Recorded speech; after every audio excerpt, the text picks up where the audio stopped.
We still do 7 NUFC Matters show a week for free. But if you want to help support NUFC Matters, then there are a few ways of doing it.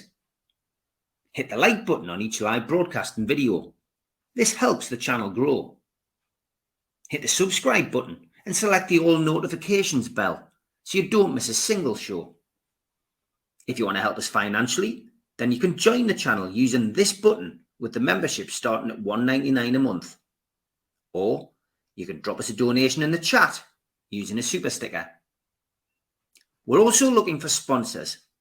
If you'd like your brand advertised on the flyers for the show and featured during the ad break, then email John at nufcmatters.com to arrange today.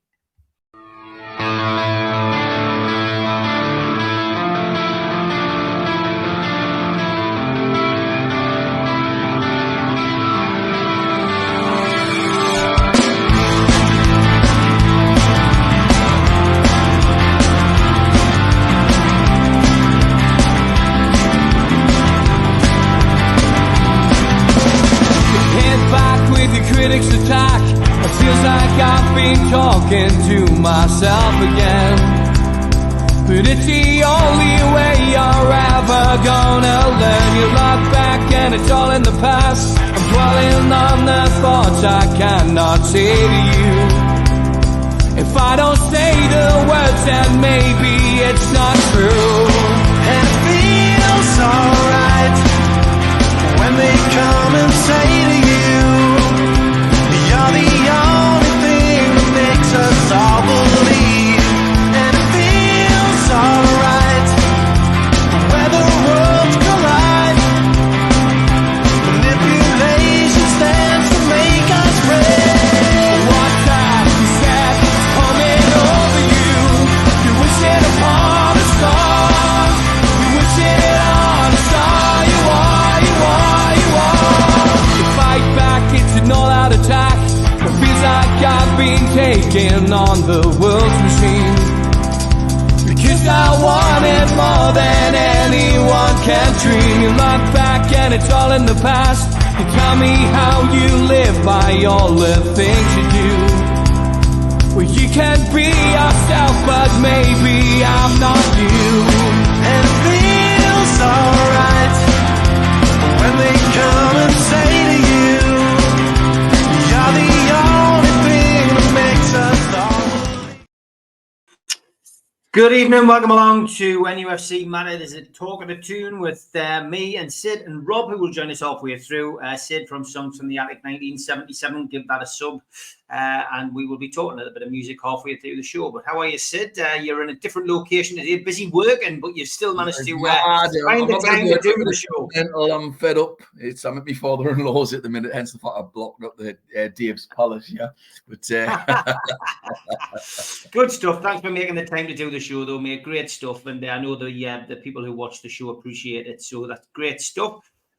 Let's just look back first of all at the match at the weekend. 2 points dropped. I think we've all probably agreed that that was the case. Newcastle really were the better team throughout that game. 80% possession, a missed penalty led to that missed opportunities, countless missed opportunities in the game by Joe Linton, probably the biggest culprit. But it was a point more than we got there last season. I'm trying to exude some positives from it.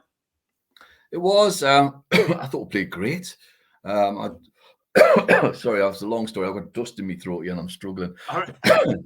It was a great game. I thought we battered them. I mean, really, if we'd had a centre forward on, we could have been 3 or 4-0 up, and I don't think anybody could have grumbled. Not even the Everton fans. You could hear the hostility from their fans at some point where they were getting clearly fractious and anxious with regards to the whole the fact that we had so much possession. And it was interesting. I'd listened to a podcast with an Evertonian before the game a few days earlier, and he was talking about the fact that the crowd turn, and if the other teams get so much possession, and of course how did exactly that, and the crowd sort of turned, but have sort of flipped again when Gord missed the penalty. I thought we played really well. I thought most of the team played really well to a certain point. I mean, The defence didn't have an awful lot to do. One thing I will say though, Calvert-Lewin seemed, now our stats might say otherwise, but he seemed to win everything in the air against Dan Burn. He's really, really good in the air. I actually thought, and I hate to say this, if we'd had him up front, we'd have won by 2 or 3 goals. He looked pretty decent to me, actually. I thought they had, apart from that, they had nothing. They're the worst. They were worse to me than Wimbledon on the Tuesday. They were so bad. They're the worst team we played all season. They've got nothing. I mean, they've got the crowd, and don't get me wrong, they build up a really good atmosphere. It's very hostile. The pitch is, very, very close, and to everything. Everyone's close to the pitch, so that's great. So they really get it rocking. It is one of the better stadiums in terms of noise. There's no doubt about it. But I just thought we played really, really well, but came away with just a point, and it was definitely 2 points lost. And there were so many positives. I thought the midfield were terrific. Sorry, I'm choking. Yeah, it was definitely Bruno's best game of the season. He was back to normal. He looks fully fit now. He was dictating play. I just loved some of his touches and his pass. Tonali, and I mentioned this the other week, he's almost got that Alan Ball one-touch pass sort of thing going on about him. Really impressive. Yes, he got a bit sloppy towards the end when he fatigue sort of kicked in, But I have to say, it seems a mighty coincidence that all of a sudden we start playing football when all 3 of them are in the midfield, and we suddenly the performance levels go up. So that to me indicates they're the 3 to keep. They're the 3 to keep in the middle. I thought the wings were disappointing. I thought Barnes did very little, if I'm being brutally honest. What was impressive about him, though, on the one positive, was the fact he didn't cut inside. He went outside. And in fact, I was wanting him to cut inside a couple of times just to vary it up. So he's went from one extreme, where every time he just cuts in, to going out on the outside and not cutting back. And I would like to see him just mix it up. And I would like to see Eddie Howe flip the wingers a little bit more often as well, just make them switch. Murphy played well first half, I thought he had a really good first half, sort of faded second half. I know Darren was moaning yesterday when I watched this show. I was laughing. So when isn't he? Berating how much he doesn't rate him as a footballer, but I think he's come on leaps and bounds, and I think he's one of those players. Don't get me wrong, he's not a world beater, but I think he's another one of those players you can put in a level where suddenly, I mean, remember he went to Sheffield Wednesday and was struggling to get a game for them. And that was 2 divisions below. And I think we bought him for about £12 million. Somebody might correct me, but I think that's right. And he looks, we could probably sell him and get 20 plus for him. We really could. He's got a pretty good goal ratio. He's got a pretty good last year. I mean, was it last season he created more goals than Miggy has done in his entire career at the club in one season? Yeah. That tells you an awful lot about both players in some respects, but more so Miggy. That said, Miggy came on and did quite well. I thought he played really well at Wimbledon. I thought he had a really good game then as well. It was just disappointing. There were some poor choices made. I thought second half with the subs. What's the young lad got to do to get on for 15 minutes? I don't understand. Yeah. I mean, that leads to one of the questions I was going to ask you today. I mean, is it time for a Thula? Is it time, I mean, we're going to have Wilson and Isak back, but is it time to at least give them some, a bit of time on the pitch? Because, we don't seem to be giving them that opportunity. Last 10 minutes, what's the harm? Yeah, I didn't understand why Barnes came off and Gordon didn't go on the left wing. I thought that was the obvious thing to do. I mean, bearing in mind, he was up against Ashley Young. I mean, even with my dodgy knee now, I'd quite fancy me chances with Ashley Young, in terms of pace. Gordon would skin him. So I would have, I would like to, or whoever the fullback was, I'd like to have seen Gordon go on the left, and I would give the lad a chance. He looked pretty good to me against Wimbledon. Yes, it was Wimbledon, and we can all sort of put that caveat on as well. However, I thought his runs were excellent the other day, and nobody was flicking the ball through at him. There's some clear movement there, and the lad's got movement. He's also got pace. And I'll tell you what I was dead impressed with. Certainly in the second half, he held the ball up really, really well and brought others into the game. And I thought, oh, okay. He looks more Callum Wilson than Isak, but maybe he's a little bit of both. But he certainly could be that sort of Callum Wilson type-esque player because the lad's got pace, he's got strength, and he looks like he's got good run on him as well. So I think the lad's got a future. I really do. I was quite impressed. Yes, I accept it was against Wimbledon, but give him a chance. How do you know? How do you know unless you play him? So what's it going to be if we played him for 15 minutes and he didn't do anything? Who's going to say, "Oh, that was a terrible decision"? I mean, well, so what? You know, the kid's come on. He might have held the ball up for a bit, but he might also score. And we were desperately lacking a centre forward. I thought Big Joe actually played very well again. I think he's bang on form again now, but he missed a couple. You know, Pickford had a pretty decent game. Let's be fair to him. You know, he had a good penalty save as well. And I mean, he was fortuitous. I mean, he gets the right way. Yeah, I mean, penalties are psychological. I think I put the jinx on Newcastle, unfortunately, last week by saying that it's great to have penalty takers who can put the ball away, and that was off the back of Gordon scoring against Man City and Fabian Schär scoring against Wimbledon. But it is a 50-50 opportunity for the keeper and the centre forward. Do you think it was a terrible penalty? Do you think the pressure got to Gordon? I mean, he talked this week about how he focuses, and clears everything out of his mind. But clearly, maybe the fact that it was against his old team at his old club, that's a different type of pressure. Absolutely. I think it's almost the ultimate pressure. It's probably like the equivalent of pressure taken for something for England, for example. I thought, I think you can almost equate it to that in terms of the pressure with the hostility of the fans, his own self-imposed pressure as well, if you think about it. But I thought, I mean, fair dues. He took the penalty. And nobody can complain about him taking the penalty. He was the designated penalty taker. Fair dues. Yeah. And to quote Bon Scott, or paraphrase Bon Scott, he's got the biggest balls of them all, from Dirty Deeds Done Dirt Cheap, which is a great album, by the way. So he did, and he got up and he did it. Yeah, he missed. It was a terrible penalty, let's be honest. But fair dues. He got up there and he had a go. I mean, let's be honest. When we think about certain penalties, remember certain penalty shootouts in the past where so-called big players from England didn't go up and take penalties and bottled it, basically. Whereas I don't think he did bottle it. He just hit a bad penalty, and that's the pressure. Maybe he's got to him a little bit, but that's we all miss it. We can all miss a penalty. So fair dues, and we shouldn't have had to rely on winning the game by a penalty either. That's the big thing, isn't it? That's the big takeaway. We should have battered them. I mean, they're garbage. They really are. And we should have won by, for me, 3 goals at least, 2-3 goals. Comfortably. I mean, that's the most comfortable I've seen Newcastle for an awful long time. I mean, Possession told you the story. We did a live watch along with the game, so we all watched it. I mean, you get a feel of exactly what people are feeling, and I mean, it was the most one-sided game of football for a long time on the road for Newcastle. It has to be said. Yeah, but, I think I put a tweet out the other day, just basically saying that we're suffering for the last couple of transfer windows where we haven't really improved in that centre forward area, and a couple of people came back. It was one of those weekends where it was quite an intelligent exchange of views, and people say, "Well, we've got a Sula." Well, I go, "Yeah, we have got a Sula, but the kid's a young lad, young Danish international who is up and coming. He is 22 though, Stephen. If you're going to make it, you should be making it at 22. I agree, but what the point I'm trying to make is that he hasn't had any experience, really. He hasn't really hit the ground running at any of those clubs that he's gone to. Have we wasted our money on him? It's probably too early to say. Oh, I don't think so. I think you'll get your money back comfortably, irrespective.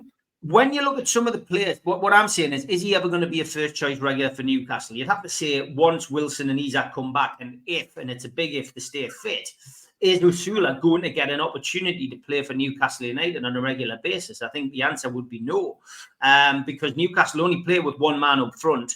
And if you're going to have Isak and Wilson fit till the end of the season, again, a big if, but they're just going to interchange. You're not going to get Usula's not going to get an opportunity to get a look in. Now, some people were saying to me, well, name me a centre forward that you would have signed in the last couple of windows who would be prepared to come in and sit on the bench. Now, that isn't the case, is it? That you look at Aston Villa. Would have done the job, wouldn't you? I mean, this is the irony of it all. That's the irony. But we had to sell him for We had to sell him for PSR purposes, of course.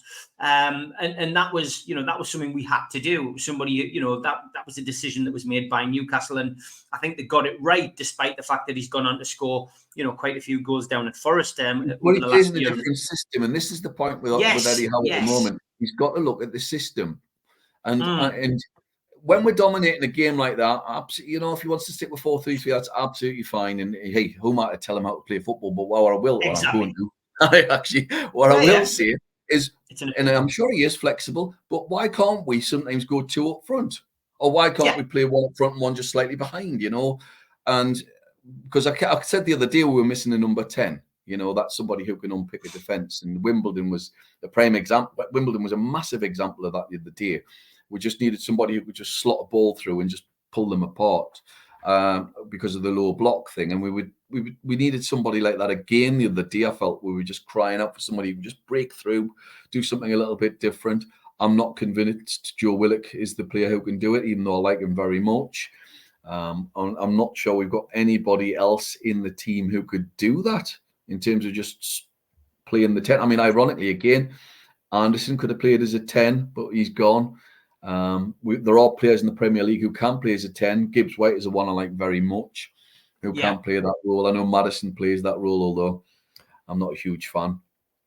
But, you know, that sort of thing. You know, the old Peter Beardsley rule, let's be honest. Okay, we're not going to get somebody as great as that, but, you know, somebody in that specific role. And I think we just need somebody who can unlock a defence. And we're crying out for it at the minute. Strength and bluster is not really... You need something a little bit more and a little bit more canniness, if you want to use the phrase. And we seem to be lacking in that sort of area. Bruno can do it. If they push him further forward, he can do it. But I don't see it as his natural role. I mean, West Ham have got Paqueta, for example, who can do that little bit of magic. But yeah, I think that's where we're lacking, and just sort of to vary and break up a game and break up the formation. If we're dominating that much, because they weren't doing nothing at the back. I mean, they were not really harrying. I mean, I would have probably still personally, and this is just me, I would have probably still started Kelly over Dan Burn just because of the sheer. I keep saying it. I like somebody with pace, and when he played against Wimbledon again, I caveat that it was just Wimbledon, but he looked fantastic at centre half. That's his natural position all day long. He just suddenly started pinging the ball around a little bit. He's really, really quick, and I love the fact that Shaw would go, he would cover back, and there's nobody going to get past him because of the pace. And I just think when we come against quick teams, we need somebody of that ilk. But anyway, I digress. I think it's interesting what you say. I think, and it is, and Eddie would probably argue that he does change formation. You know, when he feels like it. You know, you hear this in his press conferences. You know, he does play 2 up front occasionally. Unfortunately for him, he's main 2 up front. He's not had them available at any one time. But he did mention in the press conference last week that Gordon's not a finisher, is he, Steve? You know, I mean, no, he's not. If he could finish like Barnes, he would be a world-class footballer. You've read my mind here, because that was my next question to you about Barnes. You know, you mentioned it right at the start. From being like top, like elite get towards world class. I mean, if you look at Palmer, who I actually think already looks like a world class player. And when I use the word world class, I don't use it lightly. I'm thinking, is he going to make fit a world class squad of 23 players or 25, including keepers? I think Palmer could certainly do that. I really do. Would Gordon get in? No. Would any of our players? Probably not. But Bruno might be close at some point. But it's goals is stopping them from being top notch. I think that's the thing that's just holding them Somebody back. made a really good point to me about the game of the weekend. A kid called Carlo, I know.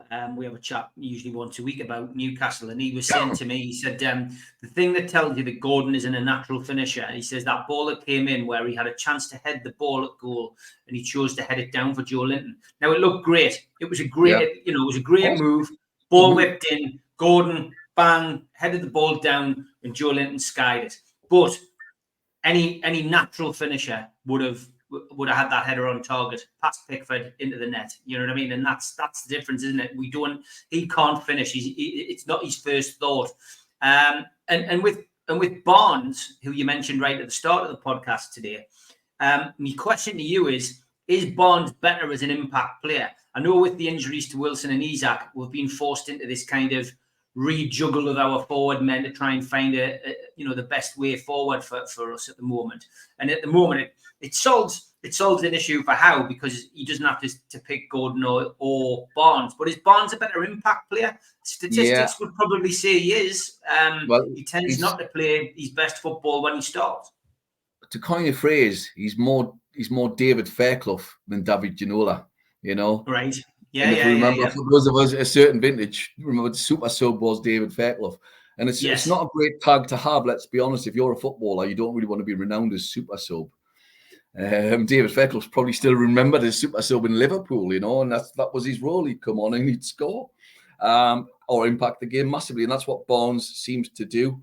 And you could talk to Leicester fans, and I read the phrase, that's basically what he does. He's sort of that sort of player. He might not do an awful lot, but then he'll bang a goal in.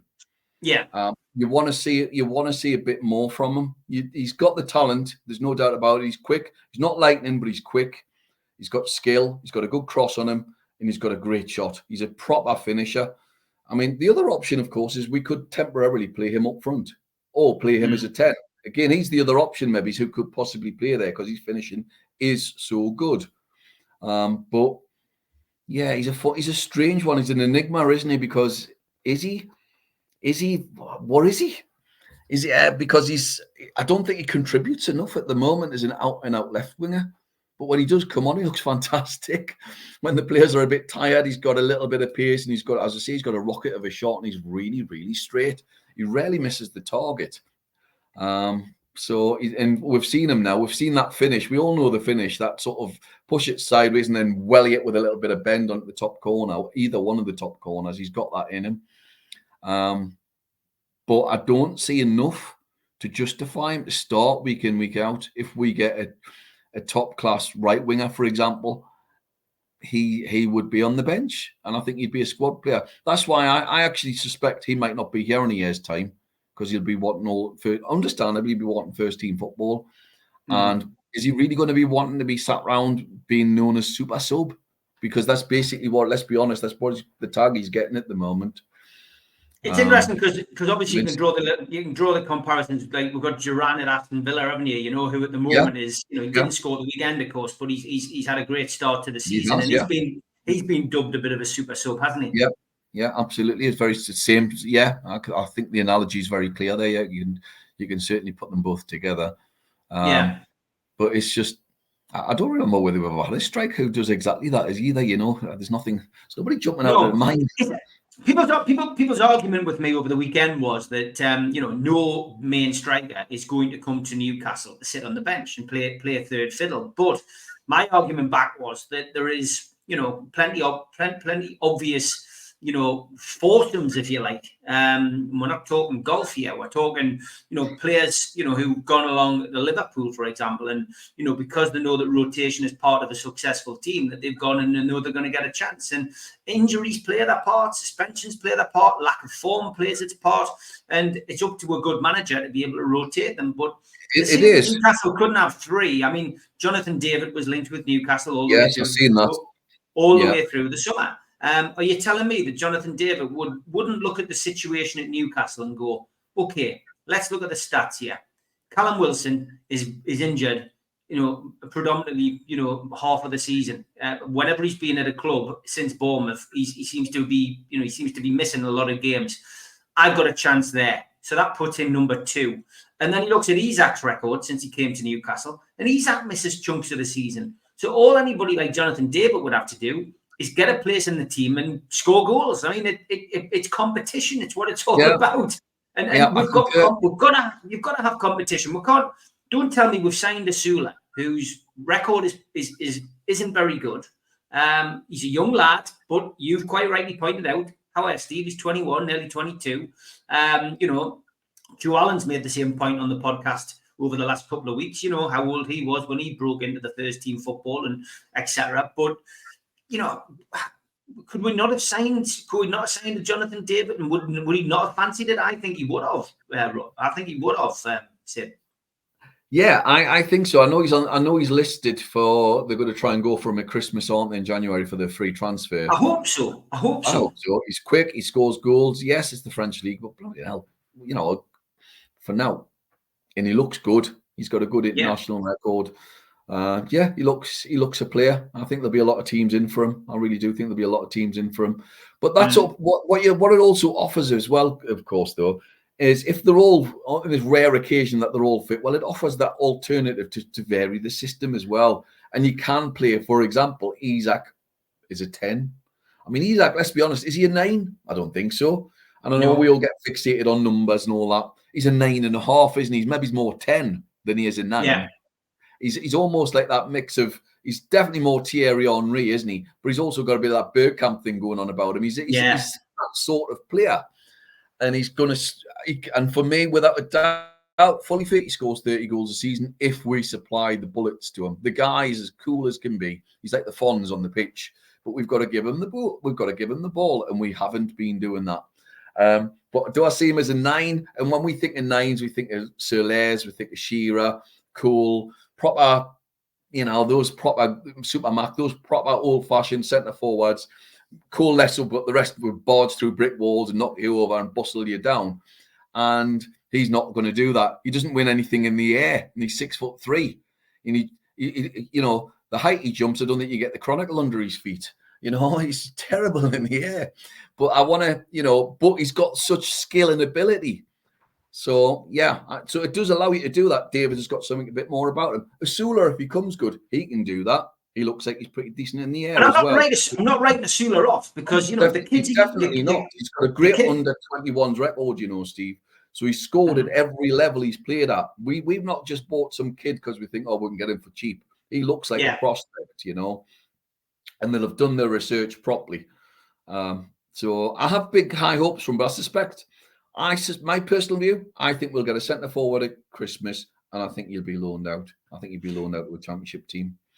I think a centre forward has become more of a priority, especially with the contract situation with Wilson. Yep. I get it. Eddie Howe will probably tell everybody that he wants to keep Wilson. He wants to offer him another deal. It's only a few months since we heard that Wilson wanted out, and we get fed with all kinds of stuff in the media. Somewhere in the middle is the truth. But I agree. I think we will look to get a centre forward in, if not January, which is notably a hard time to do it. Certainly in the summer, and I still think we'll be looking for a right winger. But what I will say, he needs a centre forward because we need someone to score goals. If he doesn't get if we don't start scoring goals, and let's say we come 7th next year in the league because we haven't got a centre forward, he'll not be in a job. Yeah, that's a valid point. That's a valid point. He's got to get somebody to score goals. And for me, scoring goals is a priority over a centre-half at the moment. Because if you look at it, we've got the two lads at the minute there. Byrne for me is a good backup player. I think he is, and I would definitely give him another contract without a shadow of a doubt. I think Shaw, obviously give Shaw another contract, and I still think he's top draw. Yeah, I think Kelly, I would have Kelly over Byrne. And against fast teams, I'd have Kelly over Botman. It's controversial, but I certainly would against the likes of Liverpool and that we've got pace merchants. And then you've got Botman's going to be back very, very soon. And then, so there's 4 centre-halves. How much, do we need any more? Not really. Not certainly till the end of the season. And then Lascelles will go, no doubt. So, and then you'll probably try and upgrade as one of the centre-halves. Absolutely fine. But it's not a priority. A right winger absolutely is a priority, but a goal scorer, he might merge both of them and have someone who can play both. But for me, both would be my sort of would be my plea. And I think the dream scenario would be Mbeumo from Brentford. I think he looks absolutely well. He's the number one choice, isn't he? He has to be. Look at his goal ratio in the Premier League. He doesn't look like a footballer, does he? He looks like he's just been sort of carrying bricks all day. He looks like a hod carrier. He's a big lad. But I tell you what, he's got a good touch on him. He's quick. He knows where the goal is, and he seems like a great fella. He seems like a good fella. I've heard him interviewed, and he comes across really, really well. So good character, I think, is the phrase that I would use as well. He would be my choice. I know I've said I'm a huge fan of the guy at Crystal Palace as well, but I'd start him on the right and not on the left.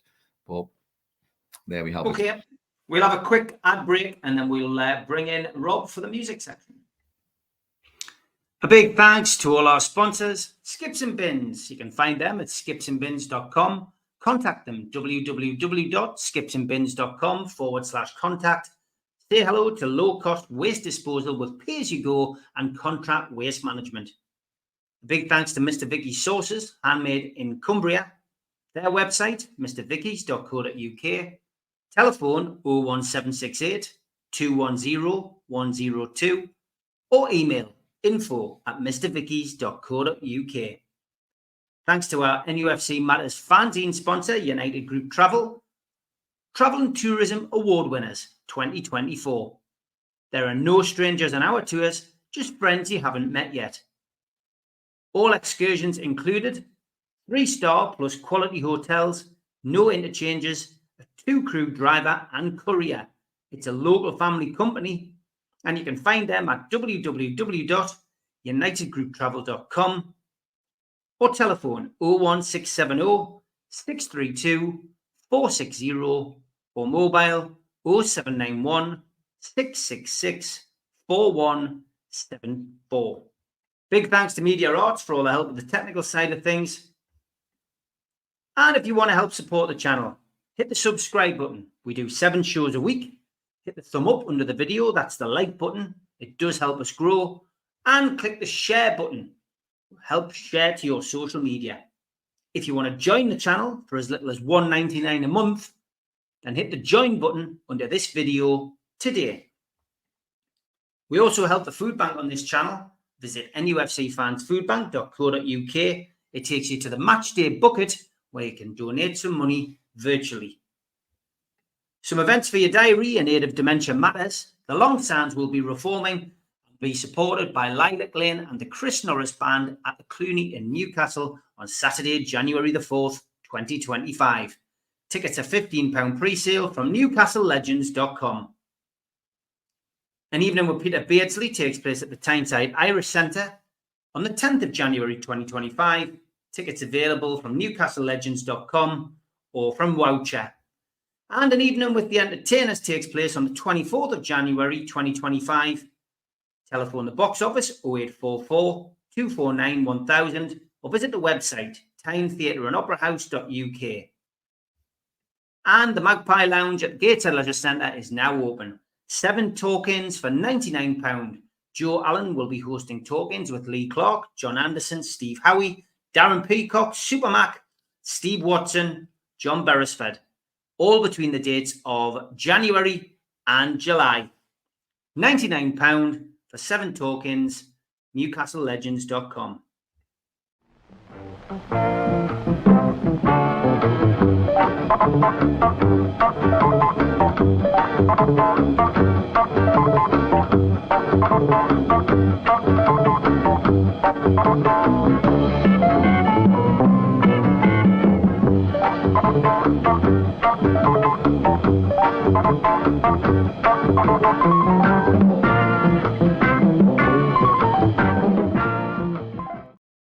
And it's time to welcome Rob for his album review. How are you, Rob? Hey, gents, you okay? Good to see you, Rob. Liking the Cramps t-shirt. Good stuff. Can't go wrong. The Psycho Billy. Yeah.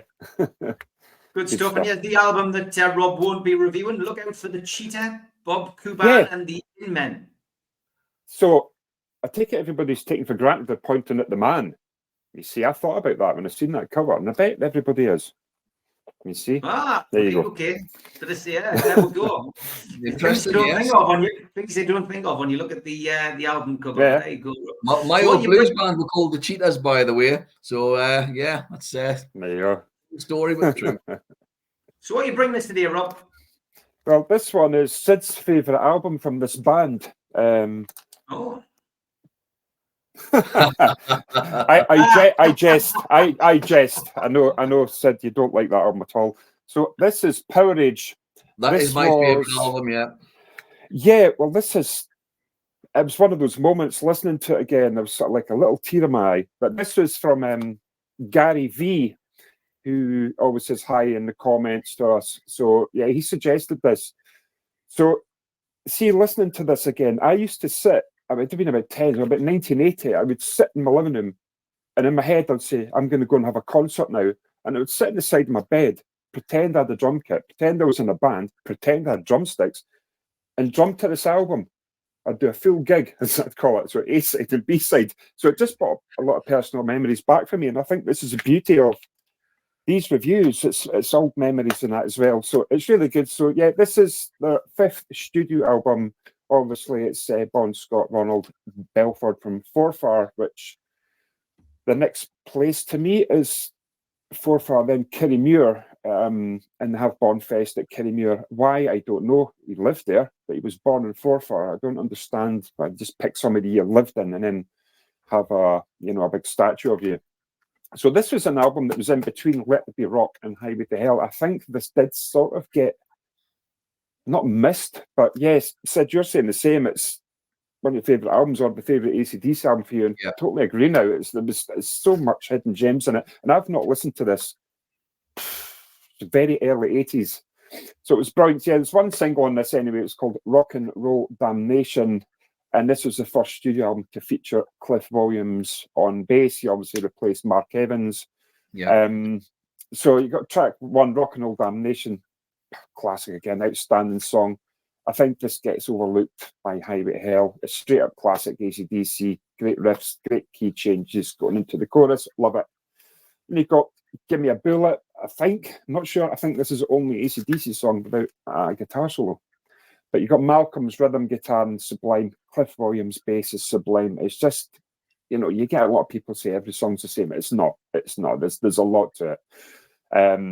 Down Payment Blues, cracker again. Perfect example again, I think, of Bon Scott's sort of range, his technical abilities, his sort of blues vocal character, spot on. I love the driving bass on this. It's quite subtle, but I love Cliff Williams' bass. Classic Angus and Malcolm statement played together again. It's just unbelievable. I have no words. Gone Shooting. I think this is my favourite song on the album. It's sharp blues rock again. Phil Rudd and Cliff Williams rhythm section. Again, unbelievable. I think the sign of, it's going to sound bizarre, but a sign of like good drummers and good bass players is you're not aware of them playing on the album. It just sits. It's just there, and you're not picking up on anything. It's just that perfect. It's just natural. You've got Riff Raff. Great opening in this one again. Again, classic AC/DC. It's a 10 out of 10 song. Again, like I was saying before, I've not heard this album in years. See the cymbals and the drum accents now after listening to this. It's straight in sync with Angus's chords.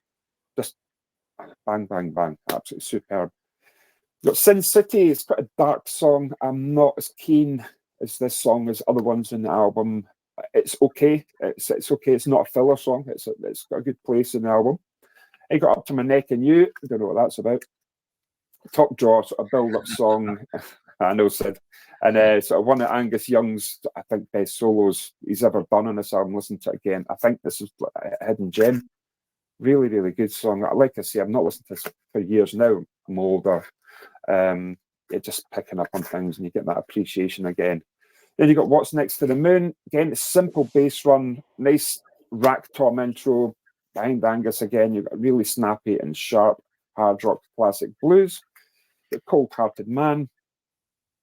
Again, going back to that's the same, that sounds the same. It's not. Yeah, Angus just picks it. Yeah, there's in a few variations of it. Yeah, so there's it's just what he picks out. It's just here's another one for you, and they do all sound different. They've got a lot of changes in them. The key changes up to the chorus as well. It's just outstanding. You're just not expecting it, and it's like just takes you, just nudges you over a little bit, go in this direction now. Then you've got Kicked in the Teeth again, vocal power again from Bon Scott in this one. It's the dirty guitar playing, power accents by Phil and Cliff Williams again, just on the money with this one.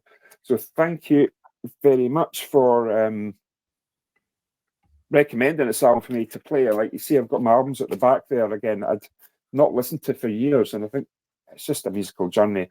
But Gary V, thank you very much. And obviously, again, I have to say as well, all the work, Steve, you're doing with dementia. Obviously, Malcolm Young passed in 2017 from dementia as well. So anybody can get behind Steve and dementia cause. Makes a massive difference. So this one's getting a 9 out of 10 for me. Absolutely love listening to this again. Yeah, it's a great album. Fantastic draw, album. Really is top draw. Dirty blues is what I would describe it as. Yeah. Brilliant. Yeah. Love them. So what have you brought us today, Sid? I know you want to get challenged. Yeah, I've gone with the one with one of the most controversial covers of all time, and it's the fantastic Roxy Music album, Country Life. Yeah. I used to, believe it or not, when I had the record shop, I actually had this as a jigsaw. I'd love to know where it went. Imagine doing the missing bits. So the sleeves got it's on the left hand side there. The one in white I would describe as, I believe, is the sister of Can guitarist Michael Caroli. So Constance, and then we've got next to her Michael Caroli's girlfriend, bizarrely, Eveline Grunwald. They just persuaded them to appear on the front of the album. Right. What's interesting about this is the sleeve was banned in a number of countries. So this is one alternative interpretation of the sleeve. That's the Canadian sleeve, and without the girls on at all. In America, it would sometimes come in a black sleeve, and in some countries they put it in a brown paper bag, which is amazing. And there's the two girls now, still looking glamorous. So Roxy always did the best glamour sort of sleeves at the front. You know, I love the Roxy sleeves. Chic borrowed the ideas from them as well. They were hugely impressed by, and you know, influenced by Roxy. So there you go. Country Life. It is a truly great album. Came out in 1974. It's got two local guys on, of course, Brian Ferry and Paul Thompson, great drummer. Originally, Roxy had three people from Newcastle in the original lineup. So you could all really argue that they were a Geordie band, and actually auditioned a couple of local fellas up here as well. I think Charlie Harcourt, famous guitarist, originally auditioned at some point as well. Anyway, the album kicks off with one of my favourite Roxy songs, The Thrill of It All. It's got a real sort of beat to it. Eddie Jobson on violin as well. It really hammers along. Terrific guitar, great bass playing as well by John Gustafson. It's just brilliant. It's about 6 minutes long, but it's really, really powerful and just a proper driving intro. What a great tune. Then we got 3 and 9, which is a fab song. It's got this lounge lizard feel with Ferry. It's really great. I really sort of like the groove on it. Then we've got one of the hits, All I Want Is You. Great guitar, super drums, big hit. Almost Bonham-like on the kit as well. Is Thompson. He's a huge Bonham fan as well, so you can actually hear the influences. We've then got If It Takes All Night. Again, it's got another sort of barroom feel about it. Bittersweet is absolutely my favorite track on the album. It's weird, it's experimental, it's classic experimental Roxy. I love the bass. It starts off low and it's got these really high notes on, like fretless. And then halfway through, there's like a key change and Ferry starts singing in German, which just sounds magnificent. And you can, his voice is so clearly influential on the likes of Kevin Rowland and, of course, especially David Sylvian. And interestingly, the guy who produces this album went on to produce Japan, John Punter. Actually, I would argue this album's probably not as well produced as it could have been. Chris Thomas did better jobs on the other albums. Triptych comes on, great song. I didn't used to like this, but I love the vibe on it now and the sort of harpsichord feel and the weirdness of it all. Casanova is just magnificent. Swaggers, it's got this louche feel with regards to sleaze. It's just brilliant. And then the last song is Prairie Rose, written about Jerry Hall. And ironically, of course, she ran off not long afterwards with Mick Jagger. But it's a great album. It's a 5-star album all day. Roxy, if I had to pick my top 10 favorite bands, artists, Roxy are absolutely in there and they're right towards the top end. I just love them. They are just brilliant. Absolutely top notch. There's a book that sort of accompanies it, worth a read if you're a Roxy fan. Definitely worth a read. Michael Bracewell, he's a big Roxy fan, and did a good job in terms of talking about the history of the band and all the rest of it. He's got another one where he reviews sort of how they were formed, and that's also worth a read. But very clever. Ferry originally was a sort of art teacher. We've done a show on it. This is the one that we've had the most views on. I think we had 6,500 or something, which is quite impressive. Although I wish they'd bloody subscribe, but that's another issue. But yeah, it's great. We have a good laugh talking about it, and I've got different choice in terms of my number one album by Roxy, and it's not Country Life, funnily enough, to the other two lads on there. They pick a different one. But great album. And I would always say it if you're a non-Roxy fan or you haven't got a clue, this is the most of the early years. This is the easiest one to get into. So I would always suggest that one. And obviously they turned it to a different band when they're doing Avalon, but they're great as well. I have to say, different style, but great albums. didn't do a bad album in my eyes. There you have top draw. We'll leave you with this. Rob sent us this. Drummer Noun, a person who plays drums, a skilled musician who is often forced to the back in order to protect the fragile egos of other band members. Amen. Amen. Rob, brilliant stuff, mate. Look forward to seeing you again next week. Okay, guys. Take care. Look after yourself. And you, mate. Bye-bye. Bye-bye. Great stuff. Always good to have that little music section with Rob. Yeah, two great albums in there. Two of my personal favourites, and a little bit of useless information. I'm actually related to Brian Ferry. Really? He's a distant cousin, 3 times removed. So there we go. Never had a Christmas card off him, Sid. Never had a Christmas card off him. He's a Newcastle fan, though. He is a Newcastle fan. So he is, yeah. He definitely is. There's no doubt about that. Okay, let's crack on. 15 minutes left. The big news this week, and of course, last night we did a big talk in with Keith Patterson about the ins and outs of the Man City case. What have you made of all of the noise around it, Sid? Yeah, it's fascinating, isn't it? They're both trying to claim victory. It's probably somewhere more towards the Man City side, I'm going to argue, than the actual Premier League side, because you don't suddenly, if you think you've won something, you don't then suddenly hold an emergency meeting, do you? if you're that confident that you've won something, I've won all this, but I'm going to have an emergency meeting because, well, why would you do that if you've won? Why? It really is really obvious. So they've clearly won something. City have clearly come out on top. Have they got everything? No, but they've clearly come out on top. And I think it's only going to benefit Newcastle in the long run, because the situation with regards to the interest loans for the other teams is fascinating, because they're now going to have to take that in PSR, although they'll get round it. They'll probably turn all their loans into shares, and that'll get round it. And I'm sure, if they don't, I'm telling you now, yes, obviously we know Everton. Why did Everton vote for it? If Everton, that's the great history. Why? It's like, wow, Turkey's voting for Christmas. But Arsenal or in Brighton, bizarrely, got loads of money. They'll be able to cover it. Their owner put £350 million into the club. Yep. They've also had loads of player sales. They can afford it. They can cover it. Arsenal are in trouble if that were the case. And I appreciate that you're only going to play 5, maybe 10% maximum, but it's going to kick into your PSR. All right, in terms of the interest, it's not this big, huge lump. I think everybody assumes it is. It's going to be the interest, isn't it, on the lump sum? But it's still going to affect you. All right, and notice Newcastle got nothing there. What amazes me, though, can we just look at Manchester United with nothing? Yeah, all that debt that they've got. Spurs have got massive debts, apparently, allegedly. I don't even think it's alleged. I think it is. But if Spurs, if the figures are right and people are putting out there that the Man U debt and Spurs or whoever teams, how can they have nothing on there? I don't understand how this works. If the clubs are in a massive, financially have got a lot of debt, yet somehow it's never taken into consideration. It makes no sense to me. I don't understand this. And I'm sure all the other fans are doing the same, banging their heads trying to figure out, well, how can Man U, let's make a figure up. Let's say a football team's £1 billion in debt. And how can they therefore, all right, that whichever team that may be, how can they therefore be allowed to sort of still go out and buy players, do all the things and do more than, say, Newcastle can do under the PSR rules? It's not fit for purpose.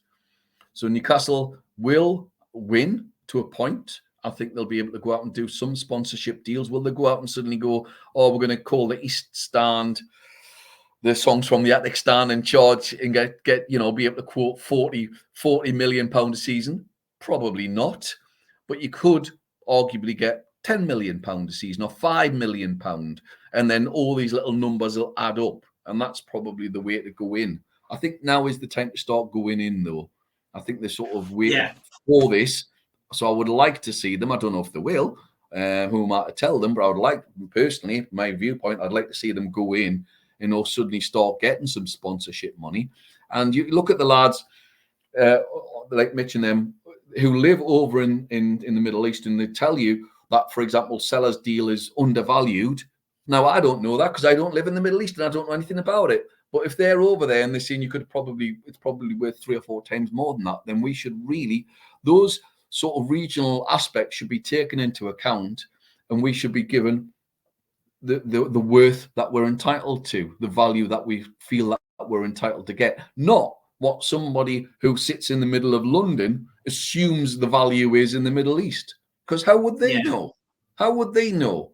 So if you've got to take into account the world market. And I personally think we need to go for it a little bit more. I mean, are we getting a bit carried away? Are we, because you see some people saying we're excited about it, etc. I mean, the Premier League, do you think the Premier League are going to take this? I mean, it could end up in court. I mean, there's so much to happen. It'll come down to, the fact that they've got an emergency meeting, it'll come down to, can some of the so-called, those clubs, we know who they are, get other clubs to sort of buy into their viewpoint. If they get 14, there's nothing. Well, yes, I think we can do something about it in the long term. And I mean, Keith's obviously argued his case about fans having a sort of group together. I think he's probably right, if I'm being honest. Whoever fronts that, I don't know. But that's maybe the one way of doing it if it comes down to the worst case scenario, because it's just become a joke. It's become an absolute farce that we can't go out and spend what and I've said before, I don't want Newcastle to go out and suddenly splash £1 billion out every season just because you can. I personally view that there should be a threshold in terms of your spending every year. Let's just make a random figure up of, say, 400 million. All right, you've got 400 million to spend. No team can spend above that. And I think that's fair. I think that's a fair way of doing it. Because at some point, everybody will have caught up to everybody else if you've got the money to spend. And that would probably allow 7 or 8 teams to then challenge for the league, and whoever's got the best manager and the best squad wins then. And it's far more equitable rather than, I can splash £1 billion, you can't, I'm going to win the title. And I know it's always been that in the past. Man U, let's be honest, you can argue they bought the title. Liverpool in the 80s and the 70s, they don't like to hear it, but they were funded very, very well. Remember, Peter Bielsa was he a world record at the time? 2 million, 1.9 million. And all of that. So they can yabber on as much as they like, but they broke records. And it's always been the case. Blackburn's a prime example. The one example that's not the case in recent history, of course, is Leicester, or if you go further back, Notts Forest. That they're different exceptions. The exceptions to the rule, really, but that doesn't happen very, very often. So I would like to see more equitable playing field. I would personally put a spending cap, as I've said there, on it in terms of everybody having the same amount to spend. And I think over time it balances out. I personally think that's the way to do it. Can you cap wages? No, I don't think that'll ever happen. And that's probably the one way around it. Some clubs will get around it because of the fact that competition law will just say no, and understandably so as well. If I was to go for a job, if you go for a job in a certain profession and the wages are all the same, they can offer you certain incentives to sort of take the job. Yeah. And that's the same in football. Well, we can give you a little bit more. We can do this, that, and the other. And that's just the way of life. That's the way it works. Do I see Newcastle getting a huge, big lift at the minute? Little bit, incremental, but probably enough to start kickstarting things on. But it depends on who votes. I mean, obviously there's us. It sounds like Everton, bizarrely. I'm not quite sure how that works. You've got Man City. Villa's the weird one. I don't know where Villa stand. I really don't. Forest, absolutely. Leicester City. And Chelsea. Chelsea. There's 6 clubs. There's your 6 clubs that are going to stop. That technically could stop the other 14 from getting the majority. I think you have to have 14. There'll be one more club.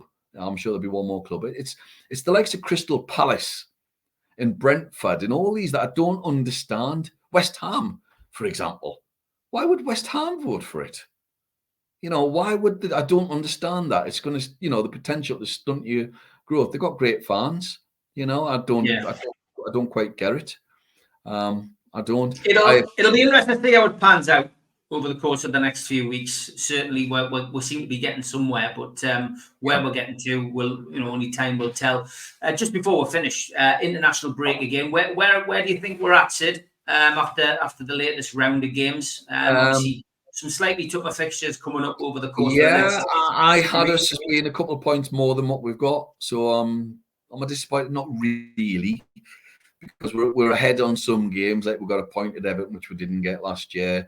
We got 3 points at Wolves, which we didn't get last year, but we've lost at Fulham, which we did win at. And we got a point against City, which is a plus. So maybe it's par. I'd probably say par. Maybe it's just under is where I see it. And again, injuries, unfortunately, and I hate to see it. But yeah, not bad. We've got some tough ones coming up now, though. Brighton looks a tough game. They're going to score loads of goals, irrespective of whichever team they play. It's just going to be end-to-end Kevin Keegan staying football with Brighton. Who else we've got? We've got Chelsea twice. Brighton, Chelsea twice. Chelsea away in the league. Chelsea at home. It's away at home and then home. Sorry, I thought it was at home twice. And then Arsenal at home. Right, okay, Arsenal at home. Oh, I'd love to beat them. I know. Whining on again, still whining on about last year, aren't they? Chelsea, embarrassed, it has to be said, by Forest, 1-1 draw against Forest. Chris Wood scoring again. But, they aren't unbeatable. And they're a weird team. They're the most unpredictable team in the Premier League at the moment, aren't they? They look like they can tonk teams 4, 5s and 6s.